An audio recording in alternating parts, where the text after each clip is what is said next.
좀 몇 가지는 좀 짚고 넘어가야 될 부분들이 좀 있는 것 같아요. 이게 사실은 신학의 여러 그 분야가 있는데 성서학이 사실은 제일 조금 어려운 분야예요. 어렵다고 하는 게 뭐냐면 뭐 조직 신학 뭐 이런 거 사실 굉장히 또 얼마든지 또 교리적으로 또 은혜스럽게 이제 할 수 있고 이제 그러지 않습니까? 근데 교회사도 뭐 그런 거죠. 원래 있었던 그 역사를 돌아보는 거니까. 근데 이게 성서학이라고 하는 것은 우리가 성서학에 대해서는 굉장히 아주 두터운 도구마가 자리 잡고 있지 않습니까? 이 성서학에 어떤 인자가 들어가는 거에 대해서 굉장히 알레르기 반응이 올 수 있죠, 당연히. 그거는 저희 이해하고 저도 그 경험을 했던 건데, 근데 우리가 좀 구분을 좀 해야 될 부분들이 분명히 있어요. 네. 어떤 부분을 구분해야 되면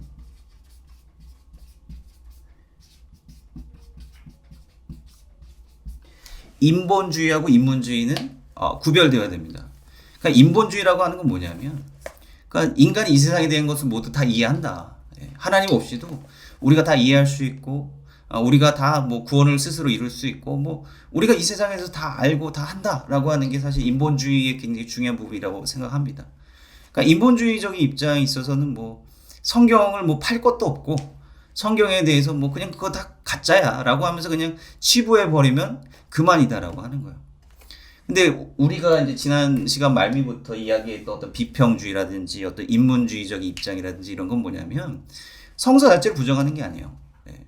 성서 자체를 부정하는 게 아니라 그 이전까지 우리가 너무 이제 맥락 없이 성경을 해석해 왔고 우리 스스로 어떤 뭐 교회 스스로인지 뭐 교권 스스로 너무 자의적으로 해석을 해왔기 때문에 거기다가 브레이크를 좀 걸고 우리가 어떤 하나님께 주신 이성으로 이제 접근을 해보자라고 하는 것, 보다 합리적으로 성경을 접근해보자라고 하는 접근 방식이다라고 하는 것입니다. 그래서 이 두 가지는 조금 여러분들이 좀 구별을 해줬으면 좋겠고, 어떤 성서의 어떤 비평적인 접근이라고 하는 거에 대해서 조금 더 이제 배우고 좀 공부를 해 나간 다음에 우리 스스로 어떤 판단을 하면 좋지 않을까 이렇게 이제 생각을 합니다. 그래서 그리고 이제 이게 우리가 이제 성서학의 분야에서 도대체 이제 뭘 이제 공부하려고 하는 거냐를 우리가 좀 그 명확하게 좀 한계를 좀 가질 필요가 있어요. 그래서 이 시간에 제가 모든 거에 대해서 다 공급을 해드릴 수 없습니다.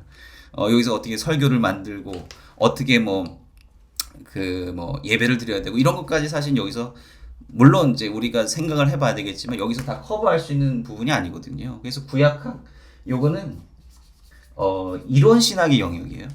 이론 신학의 영역입니다. 우리가 이론적으로 성경에 대해서 어떻게 접근해 나가는가. 그러니까 신학의 분야가 굉장히 많이 있잖아요. 그게 이제 괜히 있는 게 아니거든요. 어떻게 뭐 어떻게 메시지를 해석하고 어떻게 청중들에게 현재화를 시킵니까? 결국은 구약 플러스 실천 신학의 분야에 도움을 받을 수밖에 없는 거죠. 그래서 뭐 이제 강의 이 리스트를 보면 뭐 성경과 설교, 성경과 윤리 뭐 이런 과목들도 있지 않습니까? 이게 사실은 뭐 요즘 뭐 통섭, 융합 굉장히 유행하는 말인데 같이 이렇게 융합이 되고 같은 맥락에서 이제 이해가 돼야 되는 부분들이 분명히 있어요. 예. 그래서 물론 이제 이 시간에 제가 모든 걸 커버해드리면 좋겠지만 이제 그렇지는 못한 부분들이 있고 이 구약 성서 이해라고 하는 것이 어떻게 보면은 그 근본적으로 어떻게 보면 이론적인 부분에 좀 치중을 더 둘 수밖에 없다라고 하는 그런 부분들이고 여기서 이제 더 업그레이드 해 나가는 것들은 이제 다른 학문들과의 연계가 좀 더 이어져야 된다라고 하는 것을 여러분들 좀 감안을 좀 해주셨으면 좋겠습니다. 그래서 본 수업에 한계가 분명히 있고 이제 그렇다라고 하는 것을 우리가 좀 이해를 하고 이제 넘어갔으면 좋겠습니다. 네.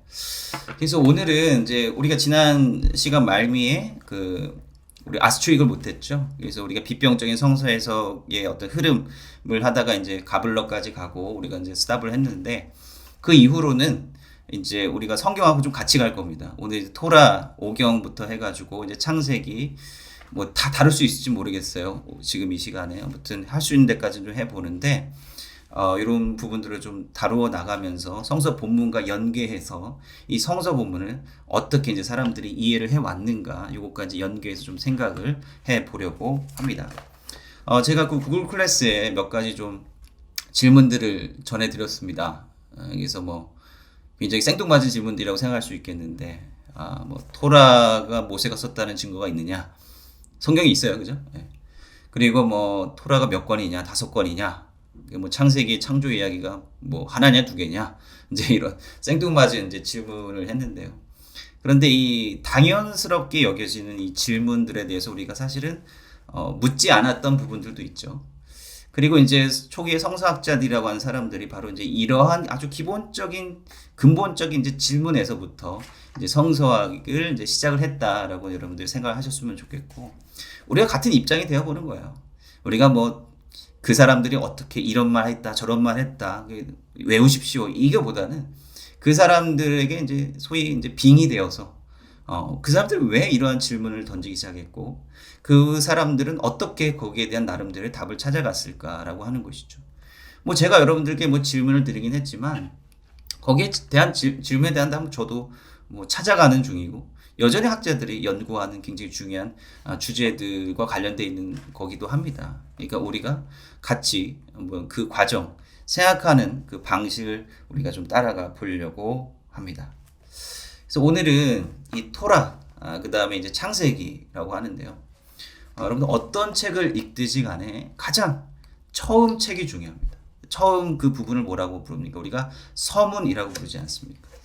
이 토라는 성경 전체의 서문이고요. 그 다음에 그 중에서 창세기는 또 토라의 서문인 동시에 전체 성서의 서문이라고 할 수가 있겠습니다. 여기서 뭐 성서는 뭐 유대식으로 말하면 히브리 성서를 말하는 것이고요. 그 다음 우리 기독교식으로 말한다면 구약 신약을 합친 전체 성서의 맥락에서 우리가 생각을 해볼 수가 있겠죠. 어쨌든 간에 토라와 이 창세기는 이 성서를 여는 굉장히 중요한 첫 번째 책이다라고 하는 거예요. 그래서 오늘 이제 여기에 대한 개괄들을 좀 해 볼 텐데요. 특히 이제 요 토라라든지 그 다음에 이제 창조 이야기라든지 이제 여거와 관련된 비평적인 해석 부분들도 우리가 들여다 볼 겁니다. 이 아까 얘기했던 그 질문의 반복인데요. 그 비평적으로 인문학적으로 성서를 들여다보기 시작했을 때 학자들은 굉장히 근본적인 그 질문, 의문, 성서가 가지고 있는 그들의 눈에 보이기에는 어떻게 모순이라든지 중복처럼 보이는 그러한 문학의 특징들을 발견하게 됩니다. 그러면서 자기네들만의 방식으로 거기에 어떤 성서 본문의 역사라든지 성서 본문이 어떻게 형성되어 왔는가, 그 성서 본문을 우리가 어떻게 이해해야 되는가, 나름대로의 인문학적인 관점에서 그것들을 이제 풀어나가기 시작했습니다. 우리 그런 부분들을 좀 찾아볼 거고요. 그 다음에 중요한 건 뭐냐면 고대 근동의 부분입니다. 이게 18세기, 19세기로 넘어가면서 어떤 일이 벌어지냐 하면 그 토판들이 발견돼요. 이 토판이라고 하는 게 그 점토 토판이죠. 타블렛이라고 하는 점토 토판에다가 이 쐐기 문자들을 막 적어놨는데요. 그런 것들이 이제 그 조지 스미스라고 하는 사람이 특히 이제 길가메시 서사시라고 하는 토판을 이제 발견하게 되는데 내용을 읽어보니까 성경의 홍수 이야기랑 너무 비슷한 거예요. 그리고 다른 이제 토판들도 막 발견이 되기 시작하는데 창세기의 창조 이야기랑 굉장히 유사한 형식의 신화들이 막 발견되는 거죠. 그래서 사람들은 이제 이러한 고대 근동의 어떤 문학의 틀에서 신화의 틀에서 성서를 바라봐야 된다라고 하는 주장을 하기 시작합니다. 그럼 그게 무슨 의미가 있느냐라고 하는 거죠. 그럼 왜 우리가 그것을 바라봐야 되고 어떻게 그것을 해석해야 될 것인가도 우리 굉장히 중요한 과제가 되겠죠. 그런데 다른 고대 근동의 신화와 성경을 비교한다라고 하는 것 자체가 굉장히 좀 불순하게 우리가 느껴질 수 있는 것은 사실이지만, 근데 성서학자들이 근본적으로 밝혀내려고 했던 것은 과연 무엇일까? 이것을 우리가 또 봐야 되지 않겠습니까? 굉장히 진보적인 사람들이 또 그렇게 빠져버리면 성서는 고대 근동 신화의 모방일 뿐이다, 허구일 뿐이다라고 이야기를 하고 있는데 우리는 그렇게 보려고 하는 것이 아닙니다.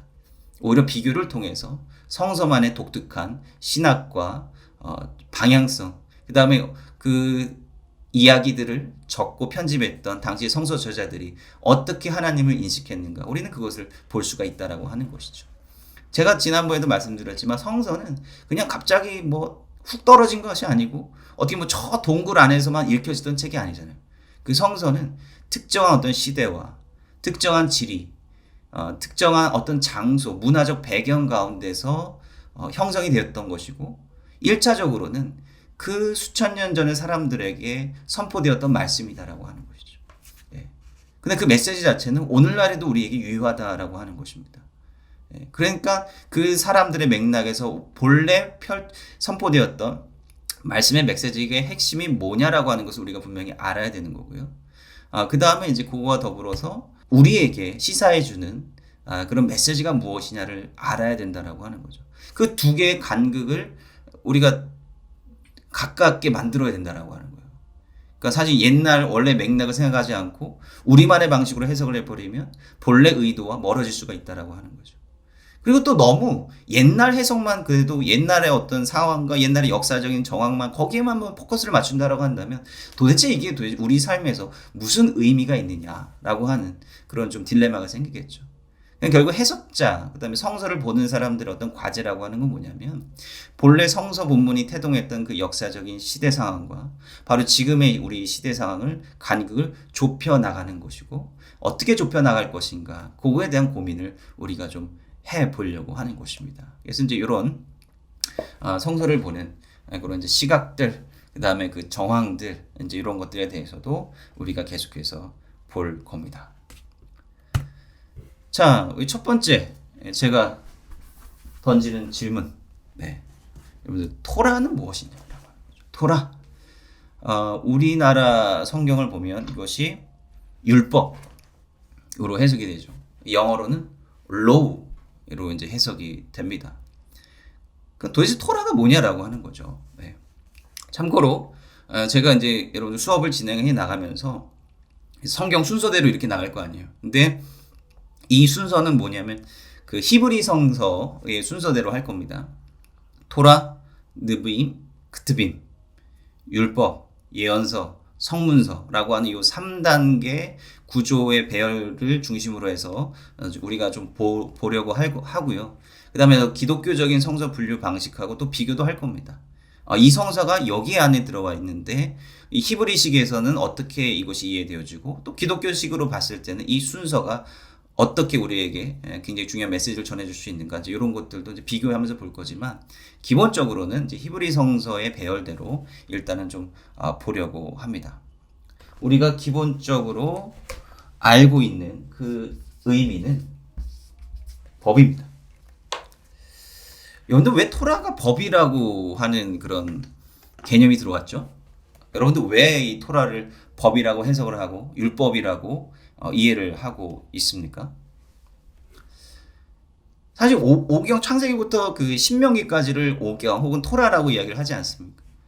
근데 창세기부터 신명기까지를 보면 법만 있나요? 아니죠. 창세기 1장을 보면 일단 이야기예요. 그죠? 창조에 대한 이야기를 먼저 하고 있지 않습니까? 근데 우리는 그거를 토라를 퉁쳐가지고 법이라고 이야기를 하고 있다라고 하는 것이죠.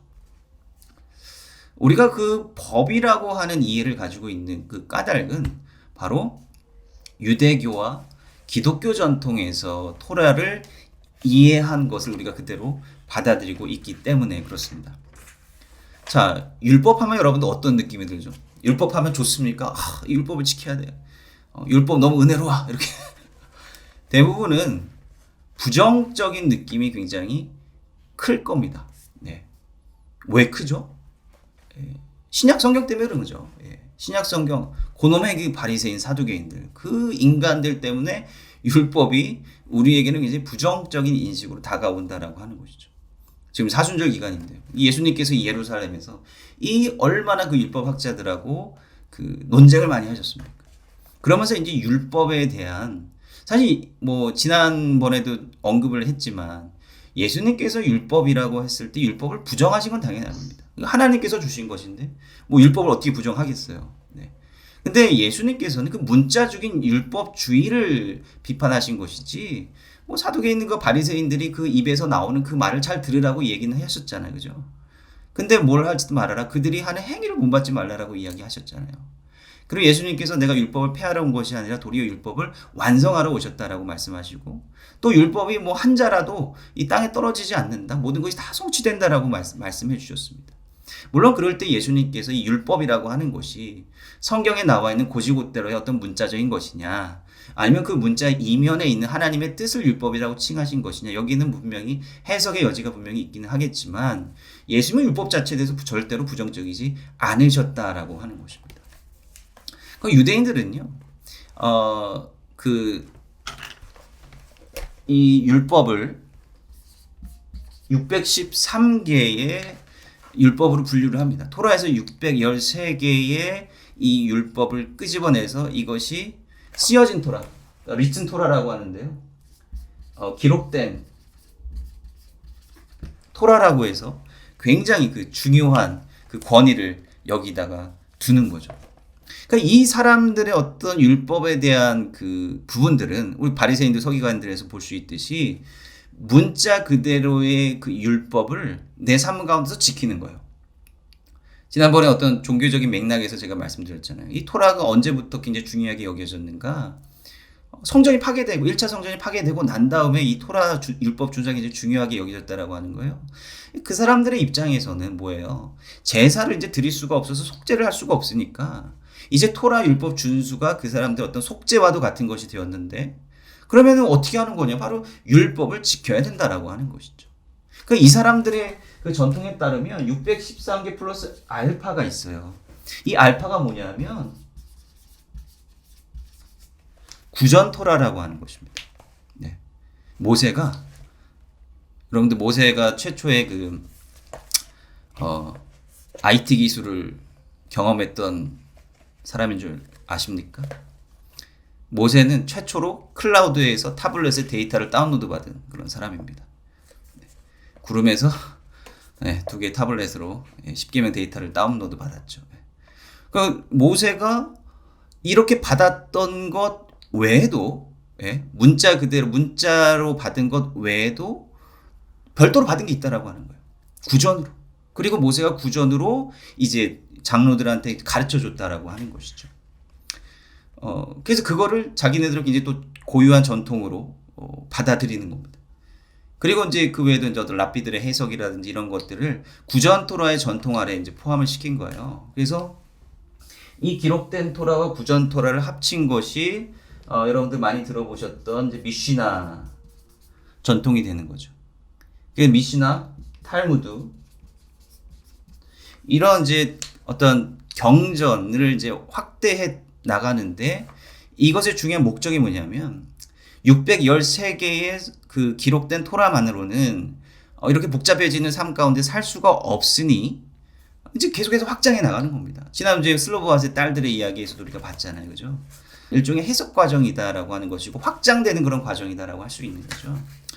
그걸 통해서 이제 그 유대인들은 글자 그대로 어떻게 우리가 이 삶 가운데 지켜야 될 율법들을 이제 지킬 수 있는가. 이것이 그 사람들에게 이제 중요한 관점이었다라고 하는 거죠. 그래서 이 오경 가운데서 그들이 가장 깊은 관심을 가지고 있었던 것은 뭐냐면 바로 법조항들이에요. 법조항. 그 신약에서도 역시 같은 개념으로 들어오는 거죠. 이 율법이라고 하는 것은 이제 결국은 이제 기독교라고 하는 것도 유대교의 바탕 위에서 이제 있지 않았습니까? 그 최초의 어떤 처음 기독교인들도 사실은 유대인들이라고 할 수가 있는 것이고, 그 다음에 이제 나중에 그 사도 바울 시대로 이제 넘어가면 이제 어떻게 돼요? 이 사도 바울이 이제 복음을 전하는데, 교회 안에 두 부류들이 생기는 거예요. 이방인 그리스도인들이 있고 유대 출신 그리스도인들이 있는 겁니다. 근데 우리가 바울 서신에서도 볼 수 있듯이 이 율법 준수 문제 때문에 이게 자꾸 문제가 생기고 어려움이 발생을 한다라고 하는 것이죠. 그래서 사도 바울의 어떤 믿음이라고 특히 이제 로마서에서 굉장히 강조되는 것 아니에요. 행위로 율법을 지키는 걸로 우리가 구원이 아니라 예수 그리스도의 십자가의 죽으심을 믿는 믿음으로 우리가 구원을 받는 것이다. 왜냐하면 이제 유대인들이 어떻게 보면 자꾸 율법이 결국 이방 선교에 자꾸 걸림돌이 되는 거잖아요. 그죠? 그리고 실제로 우리가 믿고 있듯이 그것이 본질도 아니고요. 예. 그렇기 때문에 기독교에서는 사실 기독교 신학이 근본적으로 발전을 한 것은 결국 사도 바울의 영향이 크다라고 볼 수가 있겠는데, 바울 서신에서 굉장히 강조되고 있는 어떻게 보면 율법보다 믿음의 우위 이런 것들이 이제 기독교 신학으로 굉장히 자리 잡기 시작을 했기 때문에 우리가 사실은 율법은 아무것도 아니고 율법은 폐하져야 될 것이고 이런 이제 마음을 가지고 있다라고 하는 것이죠. 결국 우리가 이때 율법 토라라고 했을 때 그 오경 속에 들어가 있는 법조항에 대한 것들을 역시 우리 마음 가운데 품고 있다라고 하는 것이죠. 그래서 이제 그 성경을 정경으로 받아들인 유대교와 기독교 공동체에서 공통적으로 바로 이제 토라라고 했을 때 율법이라고 했을 토라라고 했을 때에는 그 안에 들어가 있는 그 율법에 집중되었기 때문에 그렇습니다. 포커스가 거기에 맞춰져 있기 때문에 우리가 토라 하면 법을 떠올리게 되는데 사실은 이 토라라고 하는 것은 법 이상의 의미를 가지고 있다라고 하는 것이죠. 그러면 성경에서 이 토라라고 하는 말이 언급되고 있는 부분들을 좀 몇 구절 보면서 이 토라의 의미가 도대체 무엇이냐 우리가 좀 알아보려고 합니다. 여러분들 뭐 페이퍼 쓰시거나 이렇게 할 때 우리가 이제 사전을 찾아보는 것들도 굉장히 중요하지만 어떤 단어의 어떤 개념을 설명하는 데 있어서 사전 역시 하나의 어떻게 보면 정립된 하나의 제안이고 이론일 뿐입니다. 중요한 것은 특히 이제 성서학에 있어서 중요한데 어떤 개념을 정립할 때 있어서 여러분들이 성경에서 귀납적으로 찾아보는 노력이 굉장히 중요합니다. 토라 사전에 법 로우라고 되어 있으니까 그래 이렇게 하기보다는 성경에서 언급되어 있는 것들을 좀 잘 콘콜던스나 뭐 여러분들 요즘 성경 소프트웨어 많잖아요, 그죠? 그런 것들을 통해서 한번 다 끄집어내 가지고 한번 모아서 우리가 의미를 좀 생각해 보는 것이 중요합니다. 그래서 여러분 설교할 때도 이러한 방법론이 굉장히 유용하게 잘 사용될 건데요. 우리가 좀 중요하게 생각해 봐야 될 이제 성경 구절이 창세기 26장 5절의 말씀입니다. 이는 아브라함이 내 말을 순종하고 내 명령과 내 계명과 내 율례와 내 법도라고 했을 때 이 법도가 토라티, 토라예요. 토라티 하면은 이제 토라의 뒤에 1인칭 소유격이 붙은 겁니다. 혹시 히브리어 배워보신 분들 계실 텐데, 그래서 나의 토라라고 하는 그런 의미입니다. 여기서 그 말하는 맥락은 뭡니까? 하나님이 이 아브라함에게 하시는 말씀이거든요. 그럼 아브라함 시대에 그 쓰여진 토라가 있나요? 없죠. 하나님께서 솔직히 뭐 문맥을 보면 하나님께서 아브라함에게 그렇게 요구하신 것도 별로 없어요, 사실은. 그냥 뭐 네 고향 땅을 떠나라. 우리가 구체적으로 하나님께서 아브라함에게 어떤 율례와 법도를 주셨는지 잘 몰라요. 근데 이제 이렇게 사용될 때 이 토라라고 하는 말이 이제 사용이 되었다라고 하는 것인데 우리가 쓰여지고 어떻게 보면 고정되고 우리가 가지고 있는 현대적인 법 개념 있지 않습니까? 그거랑은 조금 다른 의미로도 받아들여질 수 있겠다라고 하는 생각이 드는 거죠. 적어도 쓰여진 법은 아니다라고 하는 것을 우리가 이제 볼 수 있죠. 자, 그 다음에 출애굽기 24장 12절 여호와께서 모세에게 이르시되 너는 산에 올라 내게로 와서 거기 있으라. 내가 그들을 가르치도록 내가 율법과 계명을 친히 기록한 돌판을 내게 주리라. 여기는 이제 우리가 좀 생각하는 그 리튼 토라, 쓰여진 기록된 토라를 가리키는 것 같습니다. 하나님께서 적어 주셨으니까 두 돌판, 두 타블렛에 적어 주신 바로 그 토라를 말하는 것이기 때문에 그렇고, 그다음에 그 우리가 이제 출애굽기 22장부터 뭐가 나와요? 그 법전이 나오잖아요. 계약 법전으로부터 이제 시작하는 이런 법전이 쭉 나오지 않습니까? 십계명부터 시작하는 법전이 쭉 나오지 않습니까? 그래서 우리가 이거는 우리가 기존에 생각하고 있었던 이제 뭘 하면 되고 뭘 하면 안 된다라고 하는 그러한 이제 고정된 문자화된 그 법을 의미하는 것 같습니다. 그다음에 자 레위기 6장 여기 이제 그 6장 2절에 되어 있고 대가로 9절로 되어 있잖아요. 이거는 히브리 성경 본문하고요. 번역 성경 본문의 구절 체계가 조금 다른 부분들이 좀 나타나요. 히브리 성경에는 6장 2절인데 우리나라 성경에서는 영어 성경에서는 6장 9절로 되어 있는 뭐 이런 차이가 좀 있습니다. 그게 어떤 이제 절 체계를 따르느냐에 따라서 좀 다르긴 한데 뭐 그냥 그 정도만 알고 계시면 돼요. 그래서 여기 보면 도라트 하 올라라고 있어요. 올라라고 하면 올라 우리나라 많이 비슷한데 올라가는 거예요. 올라간다라고 하는 게 뭐예요? 그 재물을 확 태우면 연기가 올라가잖아요, 그죠? 그 번제라고 하는 의미입니다. 번제. 그러니까 도라트 아올라라고 하면은 번제에 대한 규례, 그러니까 가이드라인이라는 뜻이죠. 가이드라인, 뭐 인스트럭션 설명이죠. 그다음에 도라타 민하라고 하는데 민하는 뭐냐면 소재 곡식 제물을 말하는 거예요. 민하 이것도 이제 어떻게 하나님 앞에 이 제사를 드려야 되는가라고 하는 그게 보면 어떻게 보면 제사에 대한 어떤 가이드라인, 어떻게 보면 인스트럭션 이제 이런 걸로 이해가 될 수가 있겠죠. 자, 중요한 부분인데요. 신명기입니다. 모세가 요단 저쪽 모압 땅에서 이 율법 하토라 하조트 하토라 이제 정관사가부터 하토라 하조트 하면은 디스예요. 디스 토라입니다.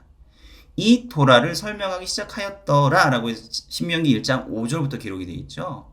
그러면서 뒤에부터 쭉 나오는 얘기가 뭐죠? 모세가 법만 얘기하나요? 아닙니다. 광야에서 있었던 이야기로부터 모세가 시작을 하고 있어요.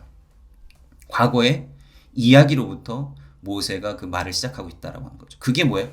토라 안에, 이 토라의 범주 안에 포함이 되고 있다라고 하는 것이고요.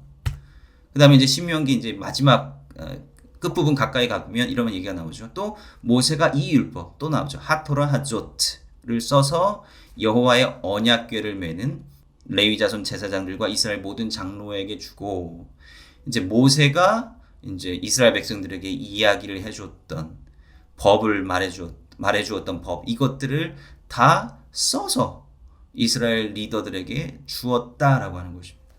그러니까 신명기 이 두 구절을 보면 적어도 이 토라라고 하는 그 범주 안에는 우리가 흔히 생각하는, 지금까지 뭐 고정관념처럼 생각을 해왔던 그러한 어떤 문자화된 성문화된 그런 법뿐만 아니라 그 법과 관련된 교훈들, 이야기들, 이스라엘 백성들의 과거 역사, 이런 것들을 좀 통칭하고 있다라고 하는 그런 느낌이 들죠.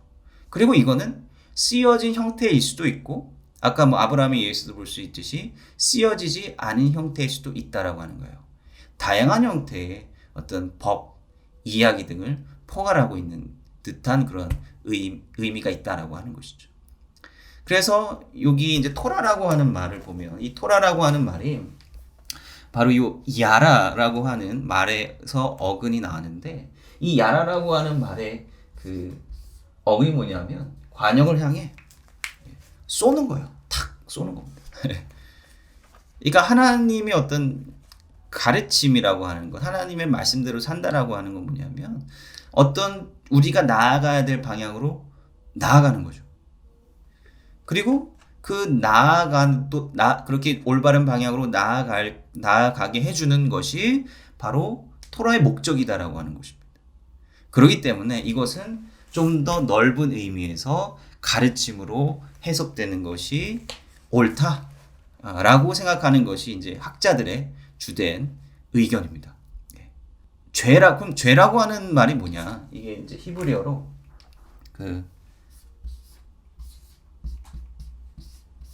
하타트라고 하거든요. 하타트. 그리고 이게 이제 하타라고 하는 게 이제 죄라고 하는 의미인데, 이 죄라고 하는 거의 근본적인 의미는 뭐냐면 길을 잃어버리는 거예요. 방향성을 잃어버리는 겁니다. 그러니까 토라하고 굉장히 반대되는 개념이 이 죄의 개념이다라고 하는 거예요.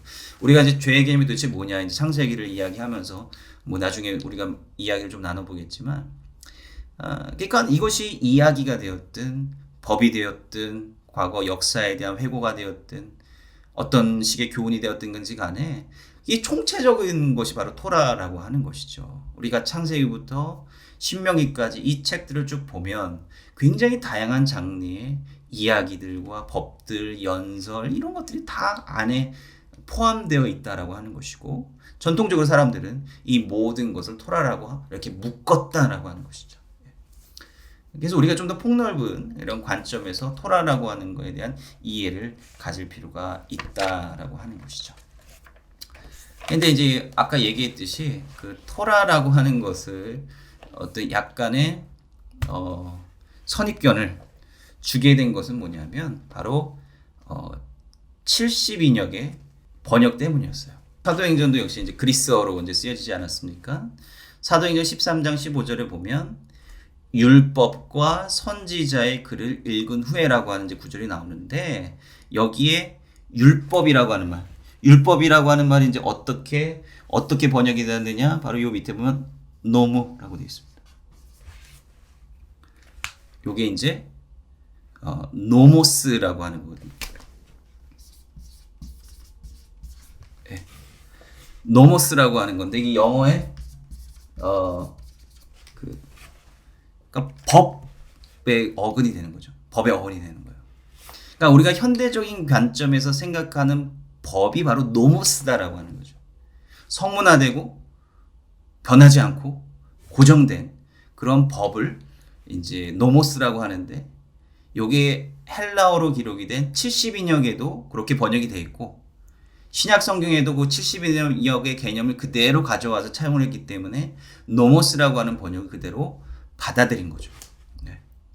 그러니까 헬라적인 관점의 해석이다라고 하는 거예요. 이 토라를 노모스, 꼭 법으로 해석을 한 거는 굉장히 다분히 헬라적인 관점에서 이것을 받아들인 의미고, 물론 이제 당시 신약 성서의 저자들이 사실 뭐 토라라고 하는 말을 또 어떻게 번역하기가 좀 까다롭기 때문에 그들이 정말로 그러한 이해를 가지고, 그런 한정적인 이해를 가지고 썼느냐 뭐 그거는 확실하지 않지만, 그래도 뭐 가장 그 세계에서 그 사람들을 이해시킬 만한 단어가 뭐 이거였기 때문에 이렇게 번역을 했을 수도 있겠죠. 그런데 어찌됐든 간에 이것이 우리에게 어떤 일정한 선입견을 주었던 것은 사실이다라고 하는 것이죠. 네. 그리고 이제 또 한편으로는 이렇게 만약에 해석한 것이 해석자의 의도가 다분히 담겨 있다라고 한다면 이런 것도 생각해 볼 수 있어요. 옛날 사람들이 바로 이 토라를 봤을 때, 바라봤을 때 이 토라에서 가장 중요한 게 뭐냐? 이 토라에서 가장 중요한 게 뭐냐? 이야기보다는 법이 더 중요하다라고 생각할 수도 있겠죠. 우리가 토라에서 배워야 될 것은 우리가 어떻게 살아야 되고 뭘 해야 되고 뭘 하지 말아야 될 것인가, 법이다라고 하는 것을 이제 생각했기 때문에 거기서 이제 노모스라고 하는 번역어를 선택했을런지도 모르겠습니다. 아무튼 이러한 가능성들을 우리가 좀 생각을 해볼 수가 있겠죠. 자, 그래서 제가 뭐 여러분들에게 이제 말씀드리고 싶은 것은 토라라고 하는 것 자체가 법과 이야기 등의 다양한 그 장르로 구성된 가르침들이다라고 하는 거예요. 근데 이 다양성만 우리가 생각을 하면 안 되고요. 그럼 이 다양한 그 문학 장르들을 하나로 묶어내는, 어떻게 보면 하나의 흐름이라고 하는 걸 우리가, 그러니까 우리가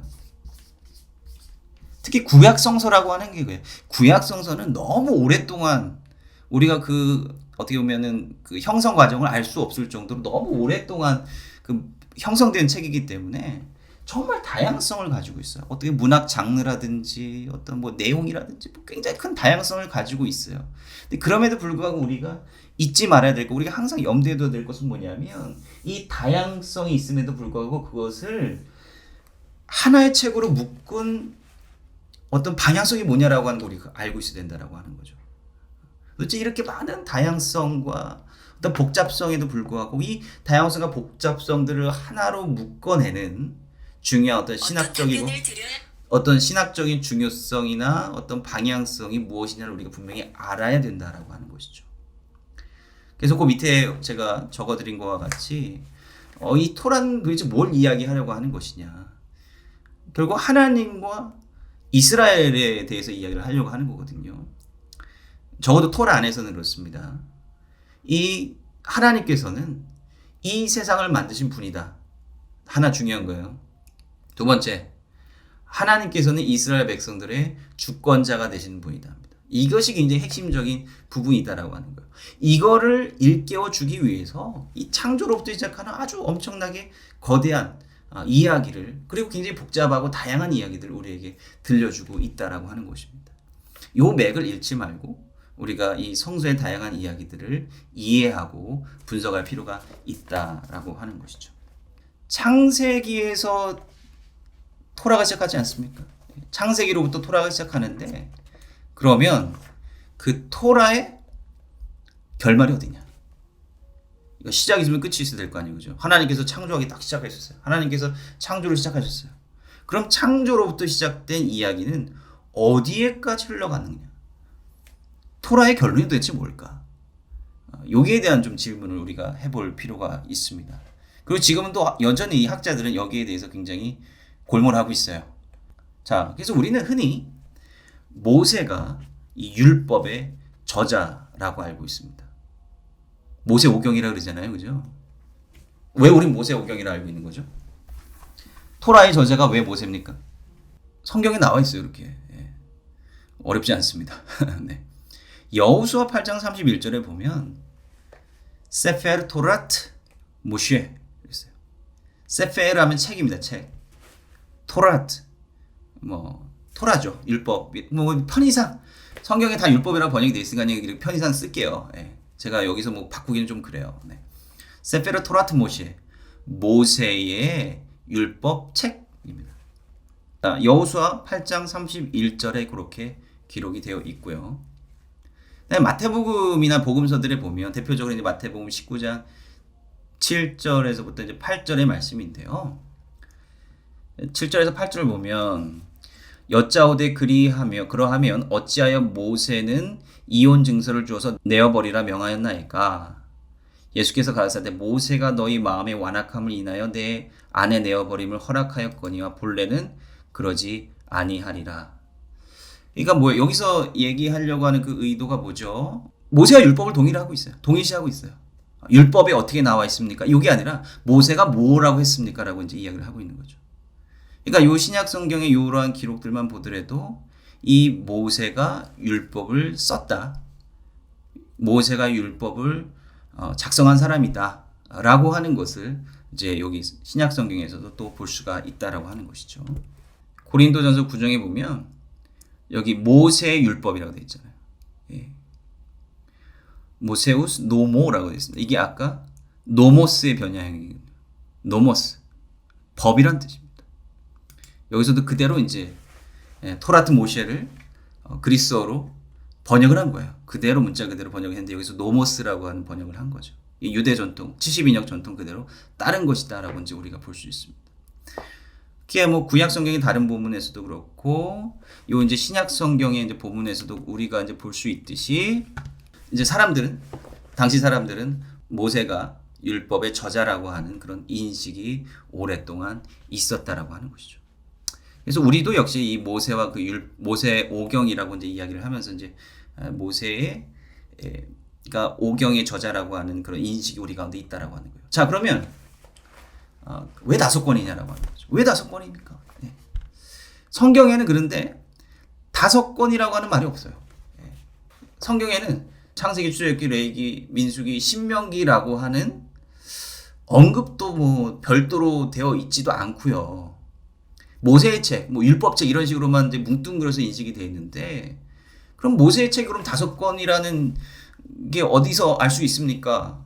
아니, 우리가 이제 계속 유대 전통에서 봤듯이 뭐 창세기부터 신명기까지 정경화 됐을 때 이 율법으로 딱 묶였기 때문에 이게 토라라고 우리가 볼 수 있지 않겠냐라고 하지만, 그 왜 그렇게 되느냐라고 하는 그 근거가 뭐냐라고 하는 질문을 할 수 있다라고 하는 것이죠. 네.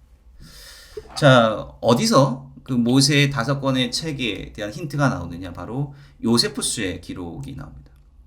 공인된 22권의 책들 가운데, 이거는 이제 요세푸스 당시의 어떤 정경 개념인 거죠. 5권의 책들은 법들과, 요죠 5권의 책이라고 했어요. 법들과 인류의 탄생으로부터 입법자, lawgiver, 누구야? 모세. 입법자의 죽음까지로 구성되어 있는 모세의 책들이다. 자, 모세의 책들을 토라라고 이제 규정을 하는 겁니다. 그러면 그 모세의 책들의 토라의 범위가 어디서부터 어디까지냐라고 했을 때 요세푸스가 판단했던 그 기준은 뭐예요? 노모스, 법이라고 하는 게 기준이었어요. 토라에 있어서 가장 중요한 건 뭐냐? 법이다라고 하는 거예요. 그럼 법이라고 하는 것이 기준이 된다라고 한다면 그 법과 관련된 내용이 어디에서 끝나느냐라고 하는 거예요. 어디서 끝나는 거? 신명기에서 끝난다라고 하는 거예요. 여호수아서 이후부터는 더 이상 법이 주어지지 않는 거죠. 예. 그러니까 모세의 죽음으로써, 그 다음에 모세가 준 율법의 이제 마지막 부분으로서 그 토라는 이제 마무리된다라고 이제 이야기를 했던 것입니다. 그래서 5권의 범위에 대한 근거가 뭐냐? 일단 첫 번째로 모세의 저작. 뭐 후대에 이제 모세의 책들이라고 하는 언급들이 많이 나오고, 일단은 그럼 모세의 저작을 가장 기본 베이스로 하는 겁니다. 그리고 모세가 썼다라고 한다면 당연히 모세가 쓸 수 있는 범위는 어디까지예요? 그 사람이 죽기까지잖아요. 그죠? 그게 죽는 장면이 어디서 나옵니까? 신명기에 나오지 않습니까? 그리고 맨 마지막 부분은 뭐예요? 토라는 법에 대한 중심이 더 크다. 법이라고 하는 주제를 우리가 토라 가장 중요한 주제로 생각을 해야 된다. 그러면 법이 마무리되는 게 어디까지냐? 바로 신명기까지다라고 하는 거예요. 그래서 이러한 관점 하에서 이제 창세기부터 신명기까지 토라 책의 5권의 범위가 이제 규정이 되었다라고 하는 것입니다. 네. 혹시 여기 질문 있으세요? 여기까지? 너무 당연한 얘기를 길게 했나요? 네. 중요한 부분이라서 그렇습니다. 근데 제가 보니까 지금 이 정도 스피드로 해가지고는 우리가 진도를 언제 끝날 수 있을지 모르겠네. 네. 아무튼 이해하는 게 중요하니까. 네. 창세기에서는 네. 이야기가 좀 더 많은데 그래도 법으로 볼 수 있는 건가요? 창세기를? 법으로 볼 수 없죠. 법으로 볼 수 없는데 오경의 전체적인 틀에서 보자면 그렇다는 겁니다. 그러니까 오경의 전체적인 틀에서 우리는 지금 생각을 하고 있는 거예요. 예. 전체적인 틀에서 여기서 가장 핵심을 이루고 있는 건 뭐냐라고 하는 것이고, 창세기에는 법이라고 하는 건 별로 없지만 창세기 1장부터 사실은 이 안식일에 대한 이 언급이 좀 나오잖아요. 그죠? 창세기 17장에서 또 할례에 대한 언급이 나온단 말이에요. 이 이야기들이 또 율법하고 뭐 떨어져 있다, 뭐 이렇게 보기도 좀 어려운 거죠. 그래서 아까 얘기했듯이 제가 생각할 때도 그래요. 토라는 법만 얘기하는 것이 아니라 법과 이야기들 다양한 장르들을 포괄하고 있는데 그 중심을 어디다가 잡느냐의 문제죠. 이걸 법에다가 잡느냐, 이야기에다가 잡느냐. 근데 이제 전통적인 그 입장은 법에다가 이 방점을 찍었을 것이다. 그래서 이제 뭐 노모스라고 하는 해석도 나온 거고, 율법이라고 하는 해석들도 나온 거고, 이제 모세 오경에 있어서 가장 중요한 것이 법이기 때문에 법이 끝나는 시점에서 마무리를 했을 것이다. 이제 우리가 이렇게 생각을 해볼 수 있다라고 하는 것이죠. 자, 그런데 여기서 중요한 의심들이 이제 피어나기 시작합니다. 우리 이제 믿음이 없는 사람들이 이제 의심을 하는 거예요. 예. 어떤 의심을 하냐? 이거 모세가 쓴 거 맞냐 이거? 야, 이거 지금 모세가 쓴 거 맞아? 라고 했을 때 모세의 단일 저작에 대한 의심을 하기 시작합니다. 어떤 것 때문에? 창세기 12장 6절 보세요. 그때 가나안 사람이 그 땅에 거하였더라. 그 땅 무슨 땅이? 가나안 땅이잖아요. 근데 이 말하는 어투를 보세요. 그때의 가나안 사람, 그러니까 그때는 가나안 사람들이 이 땅에 있었어. 이런 얘기잖아요. 그럼 지금 이 글을 쓰고 있는 시점은 뭐예요? 가나안 땅에 이스라엘 백성들이 지금 들어와 있는 상태라고 하는 것을 우리가 생각해 볼 수 있다라고 하는 겁니다. 후대의 코멘트라고 하는 거죠. 예. 자, 창세기 36장 32절. 이스라엘 자손을 다스리는 왕이 있기 전에, 아니 이스라엘의 왕이 들어설 것이다 라고 하는 것. 물론 신명기 17장에 보면 왕에 대한 법이 있어요. 뭐 모세가 예견했을 수도 있죠. 그때 왕이 있을 것이다, 뭐 이렇게 생각해 볼 수도 있겠지만, 어쨌든 간에 근데 현실적인 눈으로 보면 그 이스라엘 왕이 있었을 때 이걸 쓴 거란 얘기잖아요. 그죠? 그걸 전제한다라고 하는 거 아닙니까? 창세기 26장 33절. 그 성읍 이름이 오늘까지 브에세바였더라. 그래서 옛날에는 그 이름이 아니었다라고 하는 거죠. 예. 그 지금 이름이 오늘까지 이렇게 이어졌다라고 하는 걸 얘기하는 거죠. 그러니까 이제 이게 연대기적으로 이건 후대에 쓰여진 책이지 않겠느냐라고 하는 거죠. 물론 이게 모세는 당연히 이 아브라함 때보다는 후대인 건 맞습니다만은, 근데 얘기하는 시점 자체가 이스라엘의 왕이 있고 뭐 영토를 다 차지하고 난 다음에, 예, 이렇게 부르는 듯한, 그때를 전제하는 듯한 그러한 뉘앙스이기 때문에 이거는 모세 시대에 쓰여질 수가 없는 것이다라고 하는 것을 이제 사람들이 이제 의심하기 시작했다라고 하는 것이죠. 그 당시 이제 이븐 에즈라 같은 이제 랍비들이, 중세 랍비들이 이러한 이제 의구심을 이제 밝히기 시작했다라고 하는 것입니다. 그리고 한 구절 뭐 더 있으면 신명기 34장 5장 5절과 6절. 이 여호와의 종 모세가 여호와의 말씀대로 모압 땅에서 죽어. 모세가 죽잖아요. 모세가 어떻게 유체 이탈해서 이걸 어떻게 쓸 수 있습니까? 예, 자기 죽는 거 어떻게 써요, 그죠? 예, 그래서 자기가 죽는 거를 꿈에서 환상을 봐서 자기가 쓴 거다라고 얘기했던 사람도 있고요. 아니면 이제 이게 좀 약간 여기서 좀 타협을 해요. 이거는 여호수아가 쓴 거다. 예. 편집을 굉장히 싫어하시는 분들도 여기까지는 타협을 할 수밖에 없어. 이거는 뒷부분은 여호수아가 마무리한 거다라고 보는 그런 사람들도 적지 않았습니다. 그러니까 이러한 뭐 이거에도 구절들이 상당히 많이 있는데요. 이러한 포인트들에서 이거는 모세가 혼자 쓴 것이 아니지 않겠느냐라고 하는 그런 이제 의구심들이 이제 나타나게 되었다라고 하는 것입니다. 여러분들 어떻게 생각하십니까? 그리고 사실은 적어도 학계에서는 이 모세 오경을 모세가 혼자 썼다라고 보는 사람은 아무도 없습니다. 학계에서는 그래요. 학계에서는.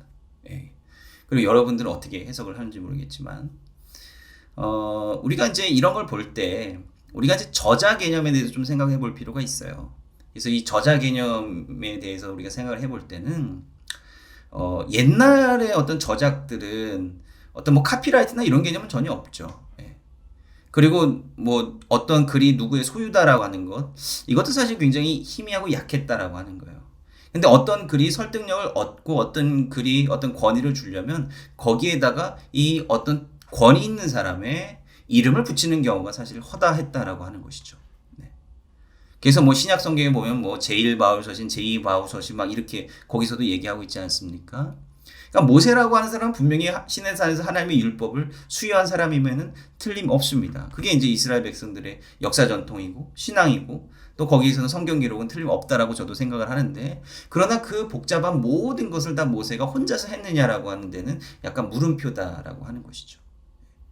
현대의 저자와 고대의 저자 개념 분명히 달랐다라고 하는 것이고, 어떻게 보면 전통적으로 이렇게 받아들이는 것과 실제 그랬느냐라고 하는 것은 좀 다른 종류의 질문이다라고 하는 것입니다. 자, 그래서 만약에 그러면 이게 그 토라가 처음부터 끝까지 모세가 혼자 쓴 책이 아니다라고 한다면 범위를 꼭 신명기까지 한정할 필요가 있느냐라고 하는 그런 이제 질문들이 이제 그 비평학적인 연구를 한 사람들에 의해서 슬슬 피어오르기 시작했다라고 하는 것입니다. 모세가 안 썼으면 굳이 신명기까지 이거 제한할 필요가 없고 보다 합리적인 이 토라의 결말을 우리가 찾을 수 있지 않겠느냐라고 하는 거예요. 창세기에서 하나님의 창조 이야기로부터 시작된 이야기는 도대체 어디서부터 일단 처음으로 마무리되느냐, 이 끝이 어디냐라고 하는 겁니다. 이때 바로 육경 개념이 대두되기 시작합니다. 5경이 아니라 6경으로 읽어야 된다. 자, 6경이라고 하는 건 뭐예요? 창세기부터 여호수아까지를 하나의 블럭으로 잡는 겁니다. 왜 그렇게 잡았을까요? 여러분들 혹시 아이디어 있으세요? 왜 그렇게 잡았죠? 6경 개념에 있어서 굉장히 중요한 점이 무엇입니까? 우리가 조금 이따가 좀 나누겠지만 그 6경의 마지막이 뭡니까? 여호수아의 땅 점령이잖아요. 그 이 사람들은 이 아브라함, 이삭, 야곱에게 하나님께서 주셨던 언약을 이제 포커스로 보는 겁니다. 이 사람들인데 무슨 포커스를 줬어요? 민족, 땅 아닙니까? 그죠? 아, 이거 땅 약속하셨는데 그럼 땅을 얻어야 끝나는 거 아니냐라고 하는 거예요. 네, 그 언약이 핵심을 하고 본 겁니다. 그 신명기 아직 요단 동편이에요. 땅 못 얻었잖아요. 민족은 됐어요. 근데 아직 땅을 못 얻었잖아요.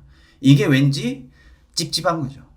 네, 하나님께서 언약한 것이 딱 실현이 돼야 이제 5경의 토라의 진짜 완성이다라고 사람들이 생각한 겁니다. 그래서 이 초기의 비평학적인 특히 이제 독일 계열의 학자들이 바로 이제 6경이라고 하는 개념을 중요하게 내세웠다라고 하는 것이죠.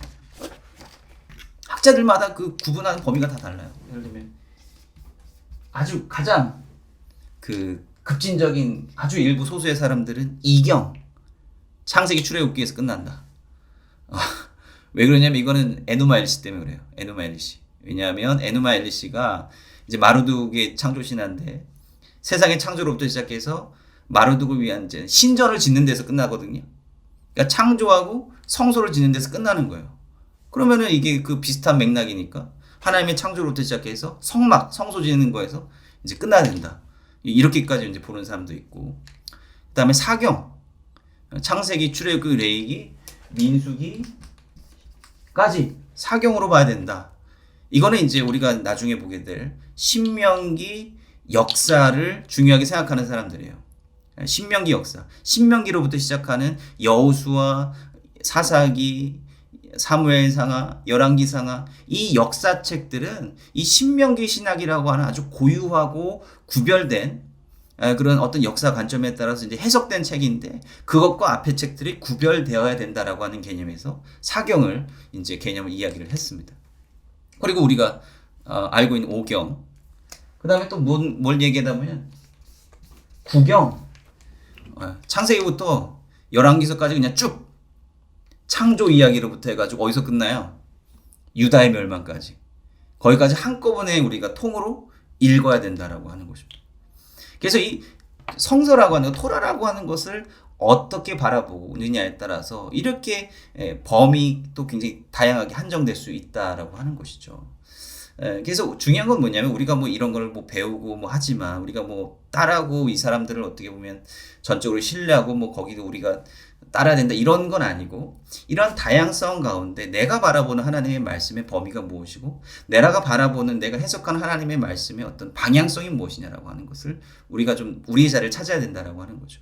그 우리의 자리를 찾기 위해서는 다른 사람들이 고민했고 다른 사람들이 제안했던 그 많은 다양한 이론들을 우리가 이해를 하고 있어야 그것이 이제 일종의 어떻게 보면 GPS처럼 그이 돼서 우리가 어디에 서야 될 것인가 이제 그것들을 정립을 할 수 있어야 된다라고 하는 것입니다.